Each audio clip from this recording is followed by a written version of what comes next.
everybody, I'm Julieann Hartman and welcome to Lunch Break. We are the Unpopular Moms and I have my friend Sandy Adcock here once again to talk to you about what it's like to be an unpopular mom, because unpopular moms create very successful adult children. So, Sandy, we were talking last time about Carson and how amazing he is, but you know, some of the struggles that you went through with him, especially with the clothing. I think we all go through that with our first child. Don't you think so? The first one, sure.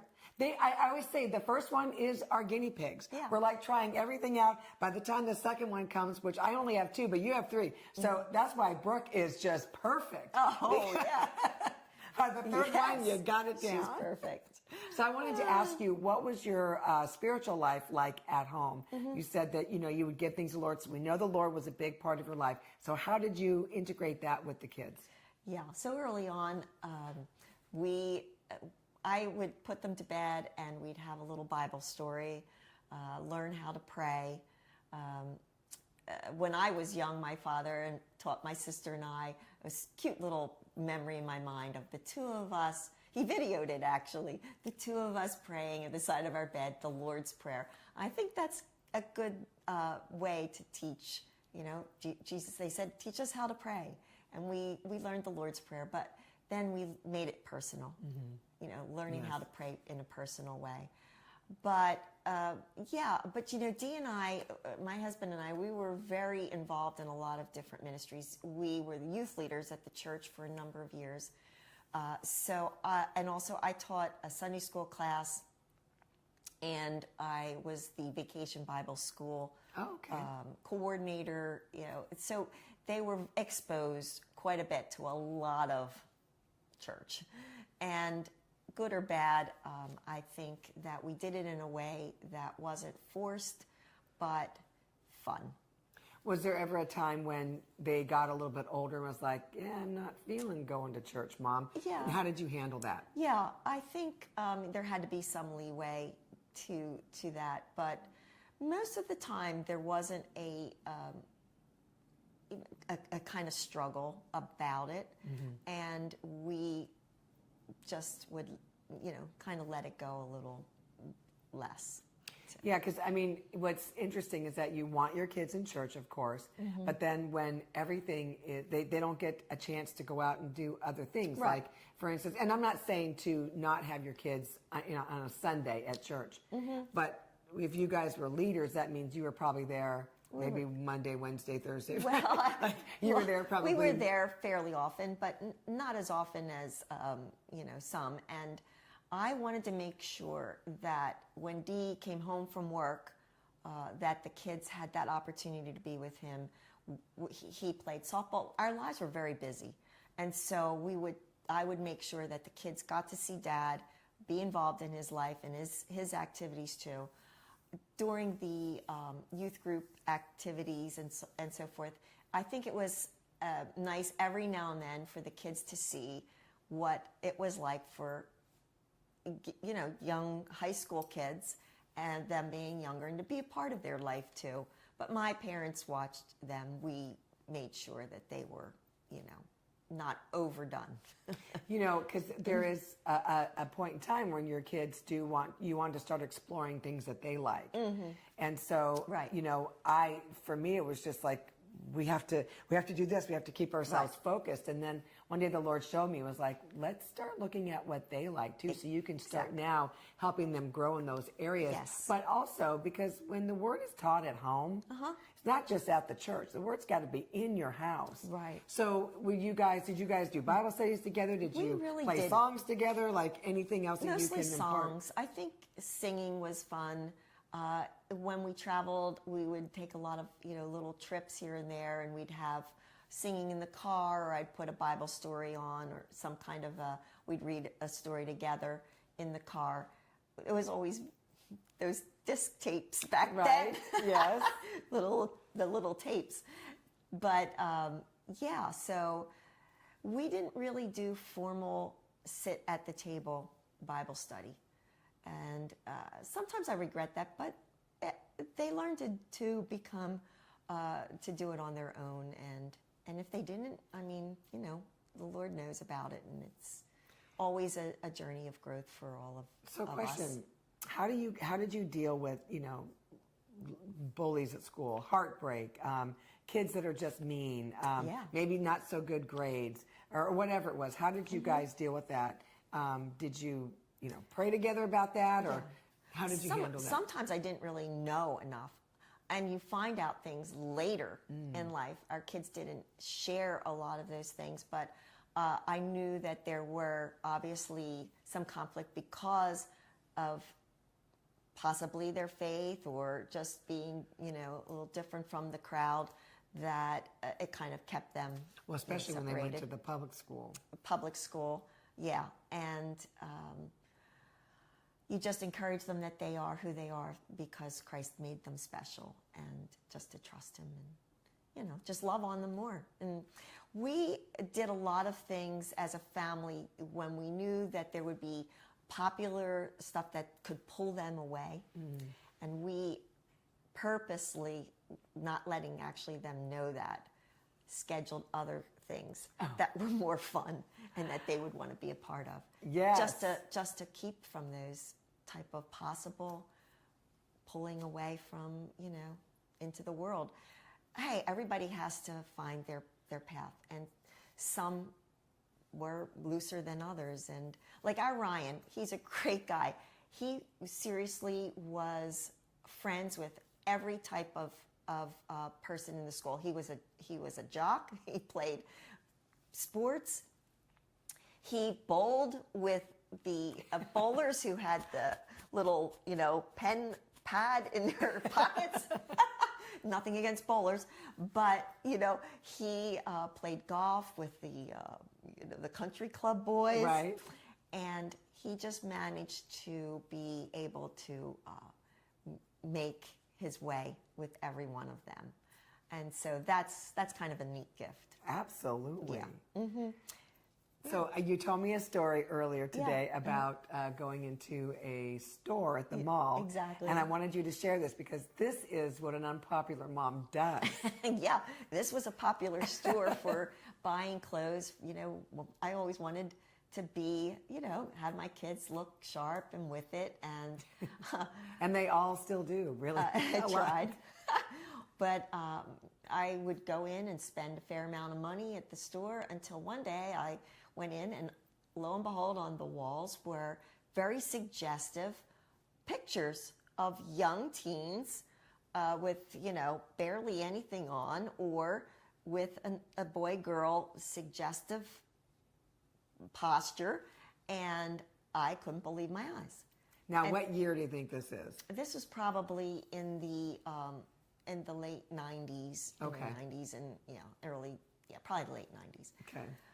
So I spoke to the sales people who were quite surprised that I would bring this up, and I said that I wanted to talk with corporate, get me the number, because what happens is, who's actually spending the money to buy those clothes? Mom. Yes, the parents. The parents. The parents. And so if you want to make a difference, you don't spend the money, and then you see things happen. That's true. So I had conversations, and there were actually surprisingly changes on the walls for some time. But until then, I wasn't supporting that store. So, okay, so did anybody ridicule you for that? I'm sure there were, there were some rolled eyes. Yeah. And even in my own, family, oh boy, here she goes. She goes. But she did it, and she was effective, and especially the world that we're living in now. I mean, the kids can just go on their phone and see worse than what you saw on the wall. Right. And, that's kind of the agenda out there, is to expose them to so much that it doesn't even faze them anymore. Yeah. It's just crazy out there. Mm-hmm. So what did you do because we know that girls are mean, right? So did you have any stories of when Brooke was, elementary school, middle school, where girls were mean? Not so much in elementary school. She had a good couple friends.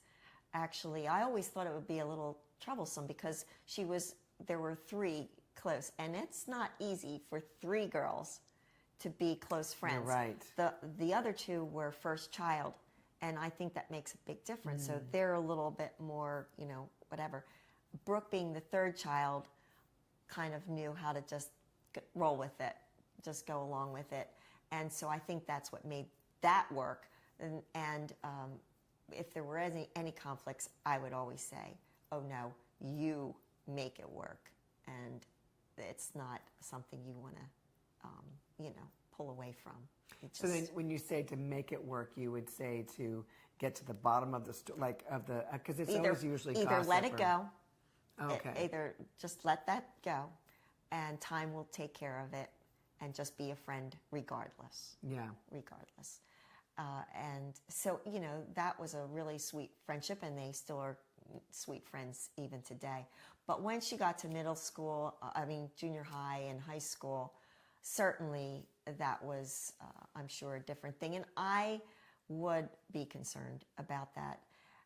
I think sometimes to the point where I needed to trust my children more.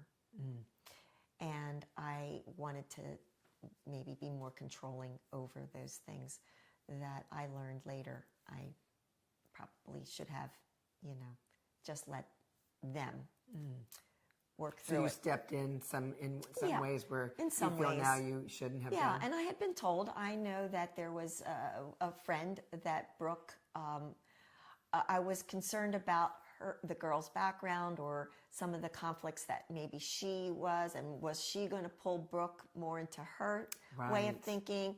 And I was told, Mom, you have no right to judge this friend, and I know what she's like. And it turned out to be that this girl is a strong, really wonderful Christian mom, everything. And so, yeah, she knew. I shouldn't have. That's real, but that's not always the case. And we and it's again, not always the case. We do have to do some kind of investigation, absolutely, as parents to see. And also, I've said this many times, and I still stand by this. You know, if you spend time with your kid, you're going to see a change on their face.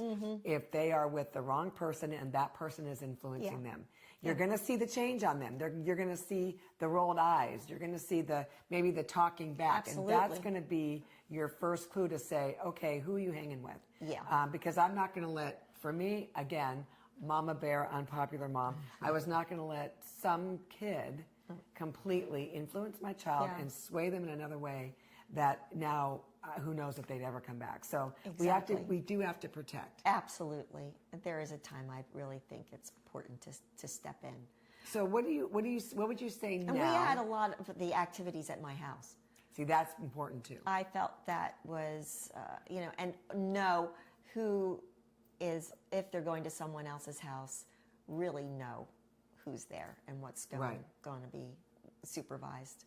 Right. You know, all three kids are very close to mom and dad, which is really awesome. And they still do a lot of things together, which is great. And so what she did is the seeds that she sowed, her and Dee, her husband, sowed as kids, they are reaping now the harvest from it. That's important. And that's what we reap, what we sow. And so it's awesome to be able to do that. It's like the fruit of their labor during those years is paying off now huge. And so I want you to tell the audience, like, what would you say to a parent right now that is dealing with so much influence of YouTube and TikTok and Instagram and the kids at school and all of these things that is so bombarding? Some parents just go, oh, forget it, and they throw everything up in the air. What advice would you give them right now?